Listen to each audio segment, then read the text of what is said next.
Great, thanks, Bridget. You can go ahead and go on to the next slide.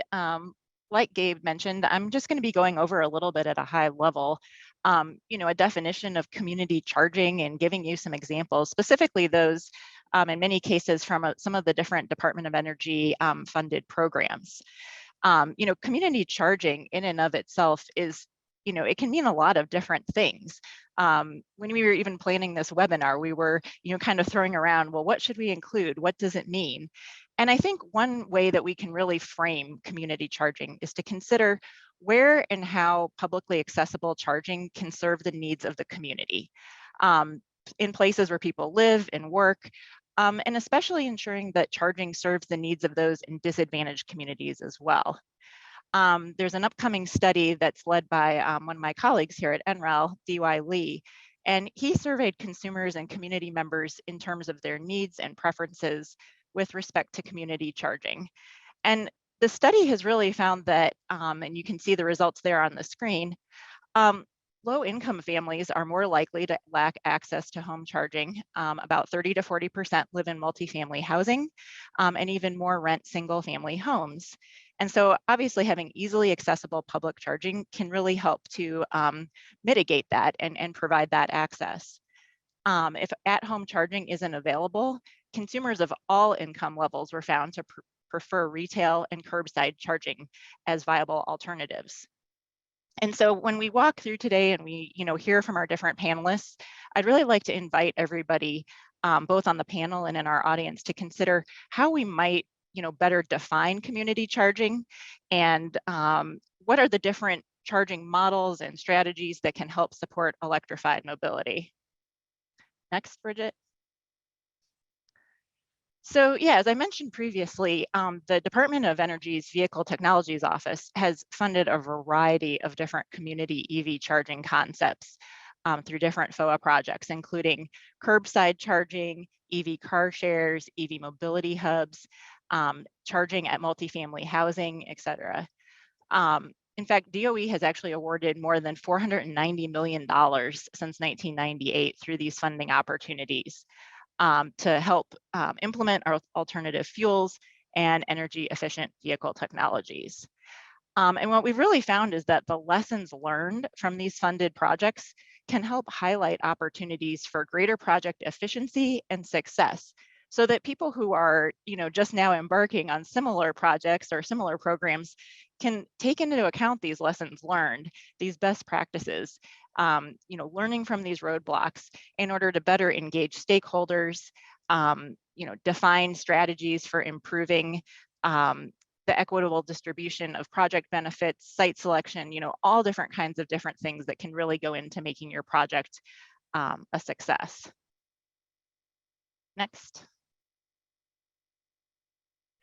So now I'm going to go into just the 4 kind of high-level project types that our panelists are going to be talking about today, that are some really good examples of community.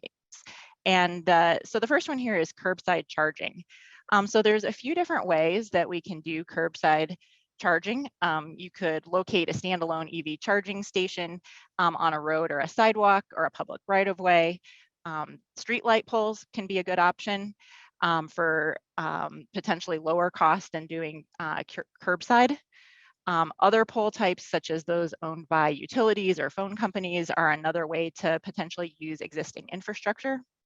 But I think for this kind of charging, one of the key points to really take away is the importance of working with local government stakeholders to ensure involvement at all points of the planning and decision-making process. This might require multiple different municipal departments or governments to be involved. People, maybe you'd think about like city councils and buildings and parking groups and things like that, but also maybe folks like forestry and parks or public transit or sewer, water. There's a lot of different folks that you may need to get involved to enable this type of charging. And community engagement is another critical piece. When determining siting, you want to make sure that you're engaging with local residents and learn how residents use their public spaces in order to help determine if the selected sites are really the best locations.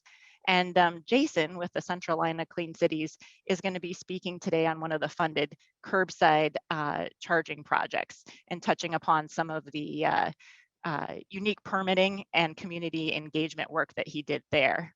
And I also want to point out that the image to the right is taken from a recent public right-of-way initiative led by the Portland Bureau of Transportation. And while this wasn't one of the funded DOE projects, we're definitely excited to hear more from Hannah, one of the lead planners on this project. Next.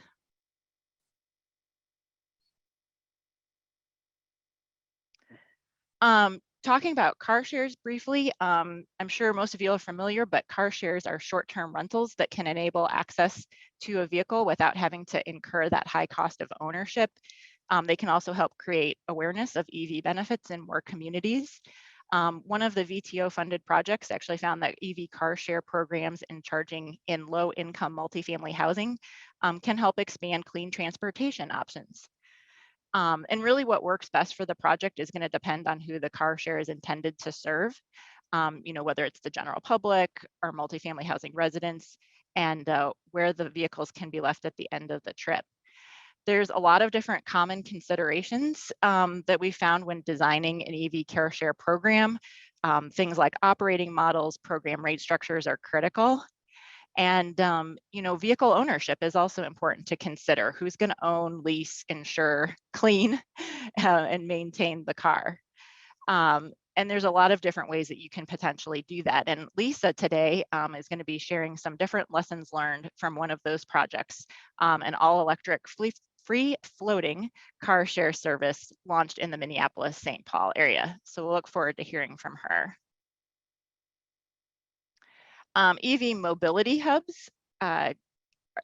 Really what these hubs can do is to allow for charging multiple vehicles at one location, and also other modes, potentially like electric buses or e-bikes, all at a singular spot. In this project, we found that it was really important to determine who from the site selection and charging equipment standpoint is going to own, insure, and be responsible for the operations and maintenance of the EVSE, as well as for what length of time that's defined for. Potential responsible parties include the utilities, municipalities, site hosts, or the charging station network. As I think many of you all know, engaging your utility is absolutely essential for any electric mobility project. They can provide valuable input on the project parameters, the site selection, and a number of other factors. So definitely engage your utilities, especially when you're embarking on a project like this. For example, in a mobility hub, if you're using an EV transit bus there, it might need quite a bit more power than what you would need if it was light duty vehicles or e-bikes or things of that nature. You'll also need to really consider site selection when you're working through a project like this. The image on a slide here is of an Electrify America EV fast charging station with some solar powered canopies. This is in Baker, California. To note, this was not one of the DOE funded projects, but we are definitely excited to have Andrew on today to talk about Electrify America's work on designing and deploying community charging. And then last but not least, multifamily housing. We definitely know that widespread equitable EV deployment requires adoption beyond just those with access to garages or other, dedicated off-street parking capabilities to allow them to charge their EVs while they're at home. So residents of multifamily housing are a critical target for expanding the potential market for EVs.